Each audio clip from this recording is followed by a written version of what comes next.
ఇది good Friday video. ఇంకా చర్చ్‌లోని good Friday అంటే 7 మాటలు చెప్తారు కదా! సేమ్ నేను అలాగే ఒక మాట చెప్పాను అందులో. తండ్రి వీరేం చేయుచున్నారు వీరెరుగురు గనుక వీరిని క్షమించుము అన్న మాట నాది. సెకండ్ మాట అది. అయితే నేనేమైతే నేర్చుకున్నానో 100% నేర్చుకున్నాననే నేను అనుకున్నాను. కానీ నేను అక్కడికెళ్ళి పెర్ఫార్మ్ చేసింది మాత్రం 20% మాత్రమే. చూడండి నా ఫేస్ నేను ఎదురుగా చూస్తే భయపడిపోయి ఏం చెప్పడం మానేస్తానని చెప్పి నేను ఎదురుగా కూడా చూడట్లేదు.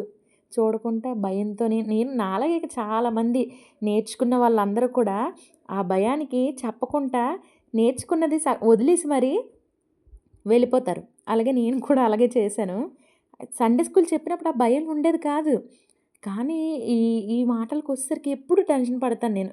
ఎప్పుడూ అలాగే చేస్తాను. సరే అని చెప్పి ఇంకా నాకు అప్పటికే బాలేదు. ఎందుకంటే జర్నీ పెందుర్తి నుంచి గాజువాకెళ్ళి జర్నీ చేసి నేను హనీని తీసుకొని వెళ్ళడం కదా! కొంచెం కళ్ళయి తిరిగేసాయి నాకు. ఇంక నేను ఏం చెప్పలేకపోయాను. కానీ ట్రై చేశాను. దాన్ని బట్టి హ్యాపీ. ఇంకంతే ఇది లాస్ట్ గుడ్ ఫ్రైడే వీడియో. ఇంక అయిపోయింది.